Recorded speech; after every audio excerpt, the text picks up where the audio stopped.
All right, let's get this show started. Anthony Smith has a date and opponent for his final walk to the octagon. The Lionheart will compete in his retirement bout against Zhang Mingyang at UFC Fight Night in Kansas City, which takes place April 26th. Smith almost walked away from competition in December when he suffered a TKO loss to Dominic Reyes at UFC 310 in a bout where he entered with a heavy heart. Following the death of his longtime friend and coach during camp, Smith opened up about how it would be difficult to continue his career, but would likely do one more bout. That contest is now on tap against 26-year-old Ming Yang, who is off to a hot start in his UFC career with his back-to-back first-round knockout wins.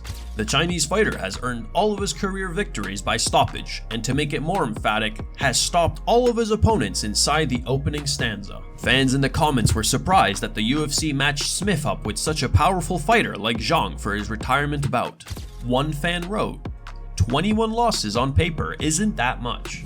Bro, all y'all crazy. That man has 11 straight first round KOs. They want Anthony to lose by KO in his last fight. I love UFC and USA. We all know Anthony will lose.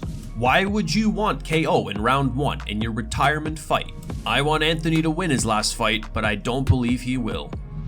Alex Pereira meets Drake after rapper bet $2.5 million on him losing against UFC rival Israel Adesanya. However, Drake did back Pereira to beat Jamal Hill at UFC 300, and he won $520,000 when their fight ended in a KO. So, it was all friendly when the two men came together at a concert in Sydney, Australia on Saturday. A video that's going viral shows Drake shaking Pereira's hand and thanking him for coming to the show.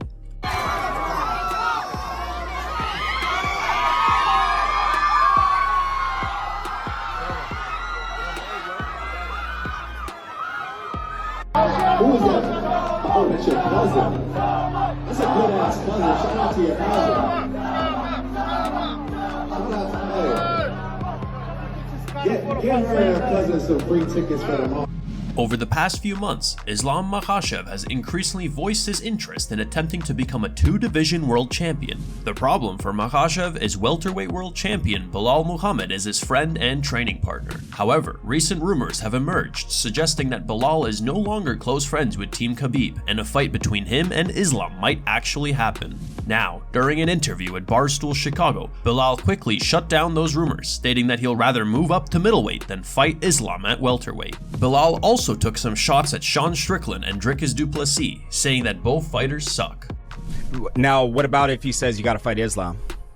I would never fight Islam because that's different. For me and him, it's I know like, it is, right? We've trained together, right. And you know, when you're sweating with somebody and you're bleeding with somebody and you train with somebody like that, it's just a different relationship. Like, it wouldn't be about money for me or for him, I don't assume. So like, I would never want to do that. And like, they've helped me so much. So for me, I would rather go up to 185 and let him just take 170 if that's the case.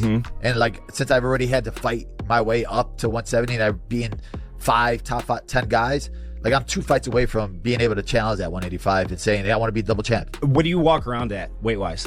Probably like 190. So 185 is no problem for you? Oh, no, 185 wouldn't be no problem. And I train with bigger guys. Yeah. So I've felt their strength. And a lot of, like, I think 185 is probably the easiest weight class besides Hamzat. Like, when you look at that main event this He's weekend, an animal, yeah. You're like, bro, Strickland and du Plessis suck. Ilia Topuria celebrates 1 year as the UFC featherweight champion by singing happy birthday to his belt. Cumpleaños feliz, te deseamos todos. Cumpleaños feliz. Felicidades para papá. Primer año de cumple. 1 año ya tiene este bichito. A story about UFC heavyweight champion Jon Jones hiding under the cage at his gym years ago to avoid taking a drug test has been part of MMA lore for years. Recently, during a live stream on Twitch, Colby Covington took the opportunity to troll Jones about the incident. Oh, you know what this boxing ring just reminded me of, guys? We should probably look under it to see if Jon Jones is there, just like when he hid there from USADA. Guys, let's go look if Jon Jones is there. Johnny boy! Johnny, are you here? Are you here, John? John, are you hiding from USADA and the doping agency? John, are you under there? Jon Jones, where are you? I know you like to hide under rings away from the the drug lords, are you still fairing your steroid test? Well, sorry guys. I thought Jon Jones would be there. He loves to hide under rings so much. Guy's a scumbag. Conor McGregor was fired up from the start of the Friday's press conference as he served as a mediator/hype man for the athletes on stage, promoting the April 26th event at Palazzo Wani in Florence. Despite still being under contract with the UFC and not being active since July 2021, McGregor said he will 100% fight in BKFC and mentioned Eddie Alvarez, Jeremy Stevens, and Mike Perry as potential opponents. Benvenuti guerrieri. What a time to be alive. Firenze, Italia. If you think I'm up here giving these speeches and leading these men into battle, and I won't step in there myself, think again. Conor McGregor will fight in bare knuckle fighting championship. Mark my words. Wish to be the bare knuckle world title, world champion. I would do this for free.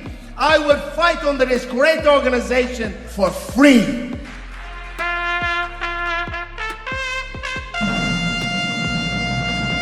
McGregor also teased that MMA legend Fedor Emelianenko could soon join the BKFC roster. Fedor Emelianenko? Of course. Stay tuned, we might have something, announcement with Fedor Emelianenko.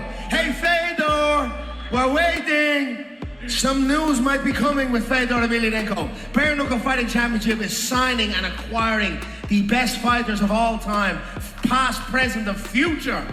And everyone wants to be a part of this. UFC lightweight Bobby Green recently appeared as a guest on the JAXXON podcast, where he engaged in an intense sparring session with host DEGIDIO. At one point, Rampage JAXXON had to intervene to break up the sparring.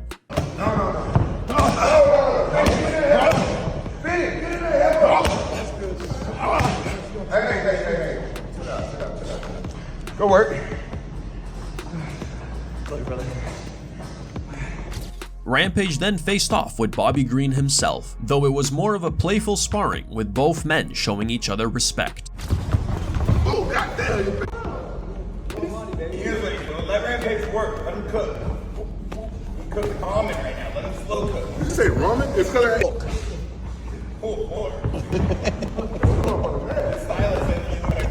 Hey. Rampage also took to X and responded to fans criticizing DEGIDIO for how he handled the Bryce Mitchell interview.